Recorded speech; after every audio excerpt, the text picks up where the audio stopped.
Com drenagem linfática. Muito boa noite, sejam bem-vindos à nossa live. Aqui eu abordo temas sobre drenagem linfática para ajudar esteticistas a dominarem tudo sobre a temática de drenagem linfática e entregar os melhores resultados para os seus clientes, seja na estética, seja nas patologias relacionadas ao edema, ou seja no pós-cirúrgico, ok? Aqui é a professora Elaine Mello e muito obrigada e seja muito bem-vindo. Boa noite.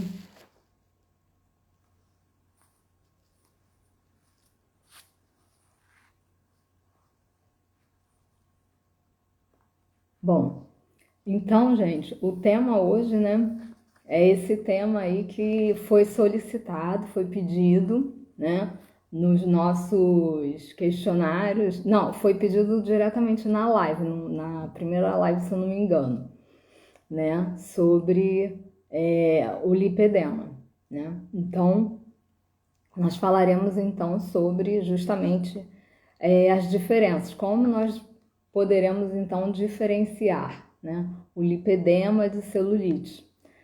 E na realidade, tem outras questões associadas também que a gente vai falar, né? Porque como são diversas patologias de depósito, né? Consideradas patologias de depósito ou patologias de acúmulo, tá? Então eu vou falar também um pouquinho das outras patologias de acúmulo. Mas eu vou até inverter um pouquinho o início, eu vou falar primeiro sobre a celulite, né? E para nós falarmos de celulite, não tem como a gente falar que na medicina existe uma diferença de celulite, né? Quando se refere a uma inflamação realmente celular, tá? Um processo inflamatório do tecido subcutâneo. E essa celulite, vamos dizer assim, desse processo inflamatório, patológico, do tecido subcutâneo, ele pode dar em qualquer área do corpo, pode dar nos supercílios, né? Pode dar na face, pode se apresentar em diversas áreas do corpo. Então, quando nós falamos da questão, isso aí é uma questão, vamos dizer assim, dermatológica, tá? Mas quando nós nos referimos na parte estética, né? Então, é um termo, né, que ele foi utilizado na década de 20 na França, em Lyon, na França, por Alquier e Pavillot, né? Eles utilizaram um termo para nomear esta alteração inestética, vamos dizer assim, do relevo cutâneo, né? Como sendo uma distrofia complexa, tá? E aí é onde vem as diversas, vamos dizer assim, o complexo celulítico ou o aspecto celulítico, né? Porque na realidade a celulite ela teve muitas teorias. E aí foi de acordo com essas várias teorias que existem, também foram dadas várias nomenclaturas, né? Como por exemplo, na estética a gente conhece como FEG, o fibroedema geloide ou fibroedema ginoide, que tem a ver, ginoide, lembra a questão do sexo feminino, tá? Então, e PEF, né? Que é a paniculopatia edemato-fibroesclerótica. E são, eu acho que na verdade deve ter o quê? Umas 10 teorias, ou uma quantidade bem alta mesmo, de teorias que tentaram explicar o que ocorria, né, no tecido conjuntivo, ali na derme, para justificar então essa considerado uma doença de acúmulo, né, ou uma doença de depósito, tá? Que na realidade ocorre o quê? Uma alteração, né, inestética. Por quê? Isso acomete um percentual muito grande de mulheres. A maioria das mulheres vão irão apresentar o quadro, porque está intimamente ligado. Uma coisa que é comum aos teóricos, como sendo origem da celulite, é a questão hormonal feminina, que influencia diretamente no desenvolvimento, tá? Outra coisa importante também de se salientar é o biotipo, né? O nosso biotipo, o formato do nosso corpo, ele vai também ser determinante nessa questão. Então, as mulheres que mais são acometidas por esses fatores são as mulheres com biotipo chamado pera. A mulher, vamos dizer assim, violão, que ela tem o quadril mais largo, né? Então é onde vai acumular mais essa questão, é onde vai haver mais a circulação do próprio estrogênio, que está diretamente ligado a isso. Tá? Aí nós temos a mulher que é, então, ginoide, o contrário é androide. A mulher que tem o biotipo, vamos dizer assim, mais masculino, que aí ela é o contrário, ela é como se fosse um triângulo invertido. Ela não vai apresentar esse quadril, mas ela vai apresentar os ombros mais largos, e aí ela vai ter características mais masculinas, que no caso é o abaulamento, né, a protusão abdominal. Então a gordura dela vai localizar mais na região abdominal. Na mulher ginoide, onde tem mais incidência de celulite, ela vai acometer mais nos membros inferiores. E aí, basicamente, o tipo ginoide não vai apresentar esse quadro, tá? Não vai apresentar porque quando a pessoa tem esse biotipo, ela tem assim, vamos dizer, basicamente musculatura com a pele, pouco acúmulo de gordura nessas regiões. Então ela vai ter os membros inferiores mais sequinhos, mais musculosas, né, inclusive. Então vai ter essa característica. E aí nós temos também o tipo misto, que fica, vamos dizer assim, mais equilibrado. Então ela não tem também tanta tendência, mas pode ter um pouquinho mais de probabilidade do que o tipo androide. Então é interessante nós então verificarmos o biotipo da pessoa. E outras questões, por exemplo, a genética vai influenciar, né? Então temos os fatores predisponentes e os agravantes, que seria, por exemplo, a questão se a pessoa... Então essa questão hormonal, se a pessoa faz a ingesta faz o uso, né, a utilização de pílulas anticoncepcionais, a alimentação, se a pessoa tem uma alimentação equilibrada. E aí, na verdade, é um tema, assim, eu diria, bem complexo, essa questão de nós compreendermos como que se dá a formação da matriz extracelular, né? Da própria derme, porque ali tem uma concentração muito grande de proteínas, né, como o ácido hialurônico, né, e outras substâncias que vão fazer parte da produção das macromoléculas. E essas substâncias que fazem parte da produção das macromoléculas, elas são hidrofílicas. Que é isso? Tem uma grande afinidade por esse líquido que está ali no meio extracelular. Então, isso vai ocasionar ali a produção maior, vamos dizer assim, de macromoléculas, que é a especialização, né, da reabsorção linfática. É justamente reabsorver macromoléculas, moléculas de alto peso. Então, dependendo do nosso próprio biotipo e também dessa questão hormonal e do quanto a pessoa se alimenta de alimentos que vão favorecer mais essa retenção, né, de líquido, os 4 branquinhos, vamos dizer assim: açúcar refinado, sal refinado, farinha de trigo refinada e fermento químico. Então, ou seja, Ah, eu não como, mas vamos ver. A pessoa se alimenta com pães, bolos, e outras coisas mais que massas, né? De uma forma geral, massas que em geral as pessoas gostam muito, né? Então tudo tem que ver assim essa questão da alimentação vai influenciar também.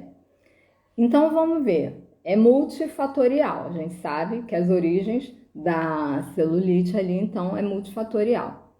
Aí tudo bem.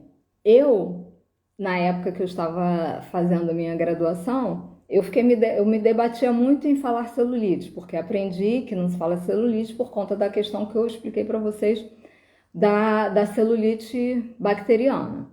Mas, depois que eu viajei, fiz cursos fora, comprei livro fora que fala sobre o termo celulite, eu desapeguei, tá?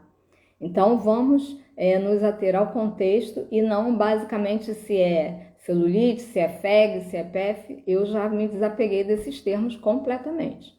Então eu estou me referindo à celulite porque um nome conhecido inclusive internacionalmente. É mais fácil a pessoa lá fora entender a gente falar celulite se tratando de uma desarmonia corporal do que a bacteriana quando a gente estiver nesse meio, tá? De estética, de flebologia, que trata dos assuntos sobre esses acúmulos, tá?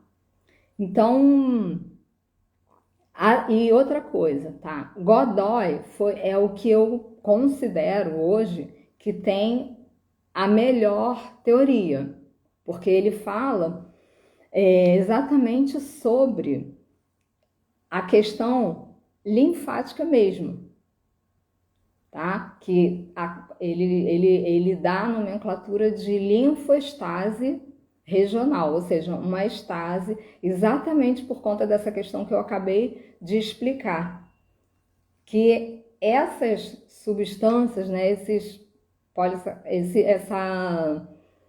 polímeros que vão sendo formados e que formam a macromolécula e que vai tendo afinidade ali pelo líquido da matriz extracelular, é o que vai fazer de fato dificultar a reabsorção linfática. Daí, então, como eu comentei, existe o complexo celulítico. O que é isso? O complexo celulítico é exatamente essas alterações, o aspecto celulítico. Então, por exemplo, um autor vai falar o complexo celulítico, tá? O outro autor vai falar o aspecto celulítico. Por quê? Várias alterações, como as doenças consideradas doenças, e vocês vão entender por quê, de depósito ou de acúmulo. Por exemplo, obesidade, edema, lipedema, linfedema. Todas essas alterações, elas vão alterar a aparência da pele, não é verdade? Vai fazer esse relevo, vamos dizer, esse aspecto, né? Vamos dizer assim, aspecto casca de laranja, né? Conhecido como aspecto casca de laranja, o aspecto mais acolchoado, né? Então, nós precisamos compreender estas diferenciações. Inclusive, para a coisa ficar mais emocionante, pode estar associado. Então, pode ter, vamos dizer, a pessoa pode apresentar o quadro de obesidade, de edema, de lipedema, de linfedema e de celulite. Então, o quadro pode estar associado. Pode haver, então, mais de uma característica, tá? Agora, na questão do edema, é algo, vamos dizer assim, super importante, tá? É algo que a gente precisa compreender e dominar. Então, eu estou aqui com a missão de fazer você, esteticista, dominar tudo sobre drenagem linfática, certo? Porque vocês vão entregar os melhores resultados, seja na estética, seja num caso desse patológico, ou seja num pós-cirúrgico, né? Que o que vocês vêm muitas vezes trazendo para mim essas questões. Então, para a coisa então ficar... E aí eu preciso partir de um ponto, eu preciso partir do ponto A para o ponto B. Então, se temos aí um quadro associado, eu preciso então, na questão do edema, compreender que esse exudato da matriz extracelular, ela vai ser reabsorvida. Já temos falado isso aqui, né, na evolução das nossas aulas. Essa reabsorção são dois tipos, venosa e linfática. Então, se a pessoa apresentar o edema, o que eu preciso observar? Exatamente isso. Se está se tratando de um edema venoso ou se está se tratando da questão da estase linfática, porque são coisas diferentes, completamente diferentes. E aí também vai entrar uma questão multidisciplinar. Por quê? Na questão do edema venoso é algo que vai apresentar uma alteração dos vasos venosos. Se está apresentando uma alteração dos vasos venosos, muitas vezes aí eu preciso verificar quais são os sintomas, tá? A gente não vai fazer o diagnóstico, mas a gente precisa captar quais são estes sintomas para poder então encaminhar a pessoa para um angiologista. Por quê? Vai precisar fazer muitas vezes, eu que agradeço, para o médico fazer um exame, pedir exames complementares. Por quê? Caso haja alteração nos vasos linfáticos, então normalmente isso vai precisar ser tratado com medicamentos. Então, ponto de partida, verificar se tem alterações, como normalmente quando o edema é linfático, ele é mais regionalizado, ele é mais localizado. Quando o edema ele é venoso, ele pode se dar de forma mais global, pode se dar de forma, vamos dizer assim, bilateral. Eu tenho que verificar se essa pessoa tem pesos nas pernas, se ela sente formigamento, se ela sente dores, se ela incha na parte da face e dos membros superiores. Se ela amanhece de manhã com edema de face e de membros superiores, isso já vai dar uma sugestão de, por exemplo, o edema cíclico idiopático, que aí a pessoa, ela amanhece edemaciada na parte superior e ao longo do dia ela vai inchando mais os membros inferiores e ainda pode alterar o peso dela ao longo do dia. Então, teria que se fazer essa análise. A pessoa, de fato, pesar de manhã, pesar no final da tarde, né? Num jejum, à tarde, se for pesar, né, ela ficar umas horinhas antes sem se alimentar. E aí verificar e pontuar, deu variação de peso, quantos quilos, tal. Aí essa pessoa precisa ser encaminhada para o angiologista, porque aí ele vai de fato verificar a questão, vai pedir os exames complementares, se precisar ministrar um medicamento, ele vai ministrar. A pessoa pode ter o edema e a linfoestase? Pode também ter, mas primeiro começa com a parte medicamentosa. Depois é que nós vamos entrar numa segunda etapa. Vamos ver, né, quantos dias o médico vai liberar. Se realmente apresentar esse problema, o médico falar assim, não, pode fazer no dia seguinte, melhor aguardar. Uns 10 dias, 15 dias, aí vamos ver a evolução do quadro ali, tá? Por exemplo, também, nessa questão hormonal e cíclica, as mulheres em período fértil costumam edemaciar também no período menstrual. Então, a pessoa surgiu o edema, passou o período menstrual, a pessoa desinchou, mas ela pode desinchar porque foi uma questão cíclica, hormonal, e mesmo assim, se for o caso dela apresentar celulite, a celulite, ela de fato, ela não vai desaparecer. O edema, ele pode, quando é uma questão venosa, vamos dizer assim, se o médico de repente receitar um diurético, ele pode melhorar, mas na questão da estase da celulite não melhora. Isso aí realmente é com drenagem linfática. É com a questão alimentar, é com a questão de uma atividade física leve, principalmente aquática, que aí não vai fazer aquela questão da contração muscular, porque o exercício ele é bom, moderado para quem tem esse tipo de problema. Por quê?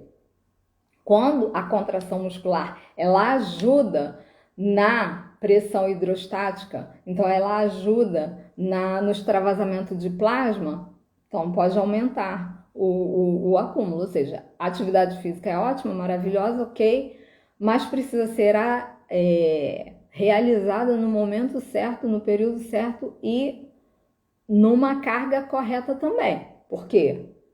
Se a pessoa ela quer, né, o resultado, ela precisa seguir ali um cronograma, uma orientação, né? Porque se quer fazer atividade física pesada, vai ter mais ali filtração.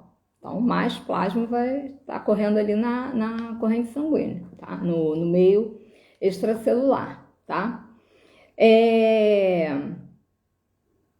Na questão da obesidade, ela vai também dar uma alteração visual, tá? Ela pode dar, não significa que vai dar para todo mundo, mas pode dar ali uma distorção visual no relevo cutâneo, tá? Então, a gente tem que identificar, porque a obesidade, ela vai ser tratada com o quê? Nutrição. Então, precisa entrar aí o profissional de nutrição. O edema, precisa entrar o profissional angiologista. A celulite, propriamente dito, aí é conosco, com a estética. Tudo bem, Elaine, mas e onde que vai entrar aí o lipedema? Então, gente, o lipedema, matando saudade das aulas, legal. Estamos todos. Então, assim, o lipedema, gente, ele é uma patologia que hoje, inclusive, já tem uma CID, a CID EF02.2, patologia. Então, ela entrou na CID. O que isso significa, então? É uma outra patologia bem complexa. O que acontece? É dito que o lipedema ele não é raro, tá? Mas que é raro ser diagnosticado. Qual é a característica básica de quem tem o lipedema? É considerado a síndrome ou a doença das pernas grossas. Então, dependendo do grau, do agravamento que a pessoa ela não conseguiu ser diagnosticada antes ou não cuidou, aquilo pode se agravar. Então, vai acometer os membros inferiores, praticamente assim, os dois, vai ter basicamente uma assimetria, diferente do linfedema que normalmente pode dar em um membro, tá? Em um membro, né, unilateral. Mas no lipedema são os dois membros e quando a pessoa não apresenta obesidade e ela apresenta somente o lipedema, ela vai ser magrinha na parte superior, pode ter os braços um pouco, também apresentar nos braços um pouco, mas a parte do tronco da pessoa ela é magra, magérrima. E o lipedema, ele, como o nome diz, tem a ver com lipe do tecido adiposo, né? E mais o edema. Só que essa alteração do tecido adiposo no lipedema é uma alteração patológica, inflamatória, com mais a questão do edema ali circulante, tá? E o lipedema, ele pode acontecer em fases de alterações hormonais, pode começar já na adolescência, na puberdade, pode ocasionar no período de... Então, quando tem a puberdade, tem a menarca, alteração hormonal. Quando a pessoa chega na fase da pré-menopausa, né, ou da menopausa, também vai ter uma do climatério. Do climatério, né, que a pessoa está entrando nessa questão aí já próximo da menopausa, que a menopausa realmente é o cessar do período fértil, né, da pessoa. Mas no período do climatério é onde começa a oscilação hormonal propriamente dita. Então, esses períodos, eles são mais críticos da manifestação do lipedema, tá?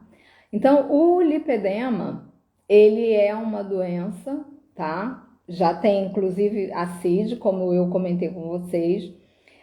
Pode ser doloroso. Fala-se que em torno de 90% das pessoas que são acometidas pelo lipedema vai sentir dor, tá? Pode dar alterações na coloração da pele, puxando para uma equimoses, cansaço, pesos nas pernas, tá? São os sintomas mais comuns no caso aí do lipedema. Agora, o lipedema, ele atinge os membros inferiores, mas ele não atinge os pés, em geral. Em geral, não vai atingir os pés. E o linfedema, ele pode atingir os pés. Mas quando tem o quadro associado, por exemplo, a pessoa pode apresentar a obesidade, mais o lipedema e o linfedema, porque o lipedema, se ele não for cuidado, ele pode agravar e prejudicar também a parte linfática e, de fato, ou se a pessoa tem, né, uma questão primária ou secundária do sistema linfático, também pode ser agravado, tá? Então, a questão dos tratamentos. Uma coisa importante que eu esqueci de comentar em relação à celulite. A celulite, né, nós sabemos que ela não tem a ver com a questão de alteração de peso, né? Porque a pessoa pode ser magra e ainda assim apresentar a celulite, exatamente porque a celulite ela tem a ver com a estagnação linfática mesmo. Então isso pode acontecer, pode estar associado à obesidade, mas não propriamente dito, tá? Na questão do lipedema, então, é uma questão bem complexa, que também a pessoa, se ela já tem pode se tratar de um fator genético, e mesmo assim, vamos dizer que pessoas da mesma família podem apresentar o quadro, mas em graus diferentes, não vai acometer as pessoas de uma forma igual, porque aí a gente sabe que tem o estilo de vida de cada um. Um se alimenta melhor, o outro vai fazer uma atividade física leve, o outro pode fazer uma atividade física mais pesada e tal. Então, tem várias influências. Então, não necessariamente de repente, a mesma estratégia de tratamento para duas pessoas diferentes pode não surtir o resultado. Mas o que vai nos trazer sucesso nos tratamentos é justamente fazer esse diagnóstico diferencial. É conseguir identificar se realmente a pessoa está de fato somente com a obesidade, se tem o edema, se tem o lipedema, se tem o linfedema, se é a celulite. Porque se eu compreender de fato o que acontece em cada uma dessas patologias, eu vou conseguir realizar o melhor diagnóstico. E o que é mais importante ainda, não prejudicar a pessoa, que quando, por exemplo, ela tem um edema venoso, considera edema quando é venoso, tá, gente? Quando é linfático, é estagnação linfática, para diferenciar bem a coisa. Então, se a pessoa tem um edema puramente venoso, ela precisa ir para um médico. Então, se eu faço uma drenagem, eu vou sobrecarregar ali esse sistema venoso. Agora, se o sistema venoso tiver esse edema tiver agravado do edema venoso, acaba também infartando o sistema linfático, que ele acaba não dando conta também. Elefantíase seria um lipedema? Não mesmo, tá? É diferente, porque a elefantíase, ela é dada no linfedema. Ah, tá, você colocou linfedema, tá certo então, desculpa, é que eu li. Sim, a elefantíase, ela tem a ver com o agravamento do linfedema, porque tem vários graus de linfedema, tá? Muitas vezes a pessoa pode ter assim, vou dar um exemplo. A gente tem o linfedema primário, o linfedema secundário. O linfedema primário, a pessoa nasceu com alterações anatômicas do sistema linfático, né? Pode ser escassez dos capilares iniciais, escassez dos vasos, tá? Então, alteração anatômica que a pessoa já nasceu com malformação do sistema linfático. Pode ocasionar. Isso pode se dar numa fase tenra, num bebê, ou tardiamente, lá para os 30 anos, 40 anos, não importa. Eu tive dois casos. Um caso de uma ex-aluna, e ela disse que o que aconteceu? Ela vivia com inchaço, era tida como menina arteira. Por quê? Ela é como se ela tivesse se machucado, inchava, levava para o médico, engessava. Aí ficava naquela repetição, é como se ela tivesse dado uma torção, e aí interpretavam como sendo uma questão ortopédica. Ia lá, colocava a contenção, porque o gesso faz uma contenção, vai afinar, né? Vai diminuir ali. Só que aí, depois, mais tarde, descobriu-se que ela tinha o linfedema. Entendeu? Então, aquilo não é diagnosticado, foi mal interpretado, a pessoa ela vai sofrer com esse processo. O outro caso foi de uma cliente que ela é até uma cliente estrangeira, né? E ela vem aqui de vez em quando, passa férias no Brasil, e ela me procura quando ela está aqui. O caso dela, o linfedema primário, só se manifestou quando ela teve um estresse muito grande de um problema de saúde na família dela, com a mãe dela. Foi quando o linfedema dela se desencadeou. O linfedema dela, no caso, era unilateral. Era um membro só completamente diferente do outro, tá? Então, e outra coisa, nenhum dos dois casos era linfedema, mas não tinham o agravamento para chegar no quadro gigante, né, de uma dita elefantíase. Não é o caso.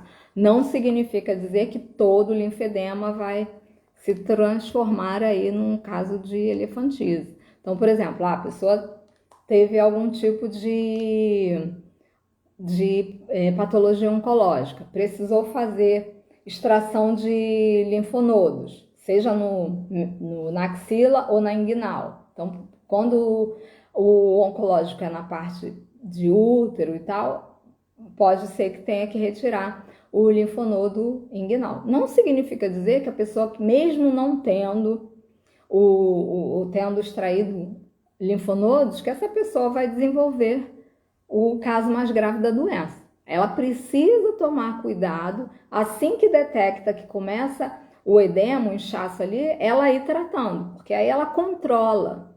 Então a doença tem controle. seja no linfedema ou seja no lipedema, tem controle. O lipedema, então, voltando, tratamento nutricional, drenagem linfática manual, psicológico, porque essa alteração da morfologia pode vir a desencadear uma questão emocional da pessoa. Então, você vê, é multidisciplinar, tá? O tratamento. Médico, na questão do médico pode ser hormonal ou cirúrgica, ou medicamentosa, tá? Vamos dizer assim, se tiver alterações hormonais. Então, pode ser tratado com algum tipo de medicamento ou não, que normalmente não é a questão, mas pode também, no caso do lipedema, pode ter indicação cirúrgica, tá? De lipoaspiração. Tem que ser por uma pessoa especializada, né? Um médico muito especializado, que é uma área ali nobre, né? De muitos vasos e terminações. Então, precisa ser uma cirurgia muito bem elencada e com um profissional que seja de fato gabaritado para isso, ok? Então, pode-se fazer também exames, tá? Para verificar realmente a patologia. Existe também o mês de junho, que é um mês dedicado a chamar atenção para o lipedema. Então, junho hoje já tem uma campanha no mês de junho para se chamar atenção para esse caso. Por quê? Se é considerado uma patologia e tem a CID, o lipedema, tá? Que eu estou me referindo. Ele tem, as pessoas que são acometidas por essa patologia, elas então estarão amparadas, né, por tratamentos médicos. Por quê? Como eu comentei agora, é um tratamento de verdade multidisciplinar. Não é só um profissional que vai dar, que vai conseguir realmente resolver esse caso, tá? Então, a drenagem linfática ela vai ajudar, mas ela precisa também de uma equipe multidisciplinar para poder então levar mais conforto e qualidade de vida para essa pessoa, tá? Deu para compreender? Entendeu? Eu consegui ser clara no meu... Vocês compreenderam direitinho as diferenças? Isso é muito importante, tá? E compreender essas diferenças dessas doenças de acúmulo ou de depósito, para a gente poder dar o diagnóstico correto e tratar adequadamente e não, acima de tudo, preservar a saúde do nosso cliente. Porque a partir do momento que eu compreendo, mas se tiver dúvida, não faça. Com dúvida, faz um encaminhamento para o médico, que você detectou que está apresentando esses sintomas e que você pede para ele investigar então. Encaminha, tá? Por escrito, direitinho, para o profissional. E se tiver alguma dúvida, você pode também entrar em contato com o profissional paralelo ou com a equipe multidisciplinar, discutir quais seriam as melhores estratégias para esse tratamento, que se é multifatorial, o tratamento também ele precisa ser então multidisciplinar, porque não tem uma causa única, certo? Que bom, gente. Então, agradeço demais vocês, tá? Eu espero ter contribuído. E principalmente, por exemplo, se o lipedema ele pode ser tratado com uma cirurgia, também muito importante a nossa atuação no pós-cirúrgico da cirurgia de lipoaspiração também nessa modalidade, tá? Então nós temos diversas modalidades aí de cirurgias plásticas, né? Que vamos dizer, essa daí não é uma cirurgia considerada plástica, mas ela é uma cirurgia que vai sim a pessoa precisar, porque se a pessoa já precisa da drenagem linfática pelo lipedema em si, Se ela optar, ou se o médico, né, resolver aplicar o tratamento cirúrgico, então, sim, nós esteticistas poderemos, então, atuar aí tanto no lipedema, na questão da celulite e no pós-cirúrgico também, dessa patologia, já que ela tem uma indicação cirúrgica também. Tá bom? Então, eu espero ter contribuído com vocês com mais essa questão. Então, fiquem atentos, verifiquem a CID e fiquem atentos também para, caso você tenha algum cliente que apresente essas alterações, que ela saiba que hoje tem a CID e tem um tratamento também. Pode estar no início, mas nós temos que ir nos familiarizando, né, com isso, para que nós também poderemos estar lá como uma equipe multidisciplinar, por exemplo, né, numa clínica ou num ambiente hospitalar, como esteticistas que somos, entregando ali então a drenagem linfática, né, a drenagem linfática manual. Ela vai ajudar em diversas patologias estéticas e inestéticas, tá bom? Desculpa, estéticas ou patológicas mesmo, tá? Porque aí com um pleonasmo, tá bom? Então, muito obrigada por vocês terem estado comigo aqui hoje e obrigada, minha querida, para vocês também. Tenham uma ótima noite, uma noite abençoada e aguardo vocês então quarta-feira com mais um tema de drenagem linfática, tá bom? Muito obrigada e até quarta-feira.